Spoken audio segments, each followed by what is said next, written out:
मैंने इस चैनल पर अपनी काफ़ी सारी वीडियोस में एक बात बार बार कही है कि जब भी डोनाल्ड ट्रंप इंडिया के बारे में कुछ बोलते हैं, फिर चाहे वो पॉजिटिव हो या नेगेटिव, आज के टाइम में उसकी वैल्यू उतनी नहीं रही है जितनी पहले हुआ करती थी। और देखिए, ये बात मैं किसी पॉलिटिकल बायस की वजह से नहीं कह रहा हूँ। रियलिटी सिंपली ये है कि आज के टाइम पर ट्रंप की स्टेटमेंट्स को लेकर अनसर्टेनिटी बहुत ज्यादा है। हाँ, वो अमेरिका के सिटिंग प्रेसिडेंट हैं और ऑब्वियसली दुनिया की सबसे पावरफुल कंट्री के प्रेसिडेंट की हर स्टेटमेंट इंपॉर्टेंट होती है, लेकिन प्रॉब्लम ये है कि ट्रंप के केस में अब कौन सी स्टेटमेंट पॉलिसी बन जाती है और कौन सी स्टेटमेंट सिर्फ हेडलाइन बनकर रह जाती है, ये प्रिडिक्ट कर पाना बहुत मुश्किल हो चुका है। और ऑनेस्टली, जब तक ट्रंप व्हाइट हाउस में है तब तक इंडिया को भी इस अनसर्टेनिटी के साथ डील करना ही पड़ेगा, क्योंकि एक दिन आपको कोई स्टेटमेंट इंडिया के सपोर्ट में सुनने को मिलेगी और अगले ही दिन कोई ऐसी बात सामने आ जाएगी जो उसके बिल्कुल अपोजिट सिग्नल देती हुई नजर आएगी। खैर, आप लोगों ने रिसेंटली ये न्यूज तो सुनी ही होगी कि ट्रंप ने कहा है कि अगर कभी इंडिया पर किसी दूसरी कंट्री ने अटैक किया तो अमेरिका इंडिया की हेल्प के लिए खड़ा होगा। अब सुनने में स्टेटमेंट काफी बड़ी लगती है, आखिर अमेरिका का सिटिंग प्रेसिडेंट इतनी बड़ी बात कह रहा है। तो आज की वीडियो में हम डिस्कस करेंगे कि ट्रंप ने एग्जैक्टली कहा क्या है और साथ ही ये भी समझने का प्रयास करेंगे कि उस स्टेटमेंट की एक्चुअल वैल्यू कितनी है। और इसी के साथ हम बात करेंगे एक और बहुत इंपॉर्टेंट डेवलपमेंट की, जिसके बारे में इंडियन मीडिया में कंपैरेटिवली काफी कम डिस्कशन हुआ है। और वो डेवलपमेंट ये है कि अमेरिका के इंडो पैसिफिक कमांड से इंडो वर्ड को हटा दिया गया है। तो एक्चुअली हुआ क्या है कि इस बार का G7 समिट फ्रांस होस्ट कर रहा है। G7 बेसिकली दुनिया की सबसे बड़ी डेवलप्ड इकोनॉमीज का एनुअल फोरम है। वैसे इंडिया ऑफिशियली G7 का मेंबर नहीं है, लेकिन पिछले कई सालों से एक ट्रेडिशन सा बन गया है कि जब भी कोई कंट्री समिट होस्ट करती है वो इंडिया को जरूर इन्वाइट करती है। इसी समिट के दौरान पीएम मोदी और डोनाल्ड ट्रंप की एक बायलैटरल मीटिंग भी होती है और वहीं पर ट्रंप ने कहा कि अगर कभी इंडिया पर किसी दूसरे देश ने अटैक किया तो अमेरिका इंडिया की हेल्प करेगा। और सिर्फ इतना ही नहीं, उन्होंने ये भी कहा है कि इसके लिए किसी ट्रीटी की जरूरत नहीं है, किसी रिटर्न एग्रीमेंट की भी जरूरत नहीं है। बेसिकली ट्रंप के अकॉर्डिंग उनके और पीएम मोदी के बीच जो ट्रस्ट और रिलेशनशिप है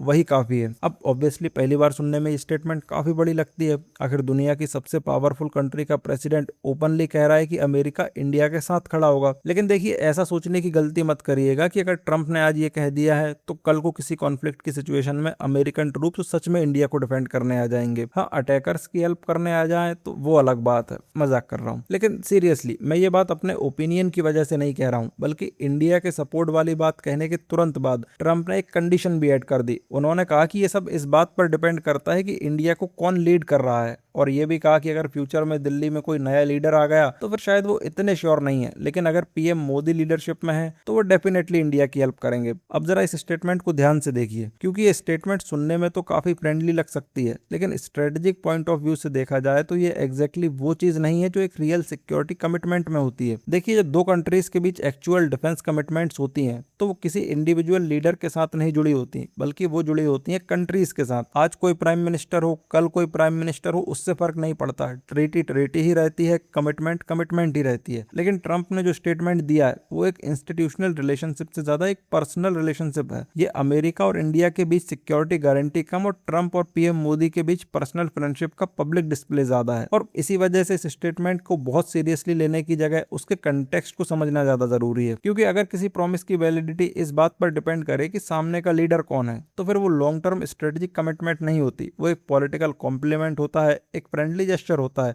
या फिर एक डिप्लोमेटिक जोक होता है जिसे लोग समिट के कॉन्फ्रेंस में सुनकर हंस देते हैं। लेकिन यहाँ एक और चीज है जो ट्रंप के इस पूरे स्टेटमेंट से भी ज्यादा इंपॉर्टेंट है। अमेरिका ने ऑफिशियली अपने इंडो पैसिफिक कमांड का नाम बदलकर पैसिफिक कमांड कर दिया है। अब इसके इम्प्लीकेशंस क्या हैं, ये समझने से पहले मैं चाहता हूँ कि आप लोग थोड़ा सा बैकग्राउंड समझ लीजिए। देखिए, अमेरिका पूरी दुनिया को अलग अलग मिलिट्री कमांड्स में डिवाइड करता है। आज के टाइम पर यूएस मिलिट्री के मल्टीपल जियोग्राफिक कॉम्पिटेंट कमांड्स हैं, जहां हर कमांड दुनिया के एक स्पेसिफिक रीजन को हैंडल करती है। इन कमांड्स का काम सिर्फ वॉर लड़ना नहीं होता, बल्कि मिलिट्री प्लानिंग करना, अलायंसेस मैनेज करना, रीजनल सिक्योरिटी मेंटेन करना, पार्टनर कंट्रीज के साथ मिलिट्री कोऑर्डिनेशन पर काम करना, और अगर किसी रीजन में क्राइसिस या कॉन्फ्लिक्ट हो तो उसका रिस्पॉन्स ऑर्गेनाइज करना। सिंपल शब्दों में कहें तो अमेरिका दुनिया के किस रीजन को कितनी स्ट्रेटेजिक इंपॉर्टेंस देता है उसका एक रिफ्लेक्शन इन कमांड्स में भी देखने को मिलता है। और इसी तरह एशिया पैसिफिक रीजन को हैंडल करने वाली कमांड का नाम पहले पैसिफिक कमांड हुआ करता था, लेकिन 2018 में अमेरिका ने इसका नाम ऑफिशियली चेंज करके इंडो पैसिफिक कमांड कर दिया था। अब सवाल ये आता है कि इंडो वर्ड ऐड ही क्यों किया गया था, क्योंकि उस वक्त अमेरिका ये सिग्नल देना चाहता था कि उसकी रीजनल स्ट्रेटेजी में इंडिया की इंपॉर्टेंस काफी ज्यादा बढ़ चुकी है। ये सिर्फ इंडियन ओशन और पैसिफिक ओशन को कनेक्ट करने की बात नहीं थी, ये एक सिंबॉलिक रिकॉग्निशन भी थी कि इंडिया अब अमेरिका की एशिया स्ट्रेटेजी का एक सेंट्रल पिलर बनता जा रहा है। और इसी वजह से इंडो वर्ड को कमांड के नाम में ऑफिशियली ऐड किया गया था।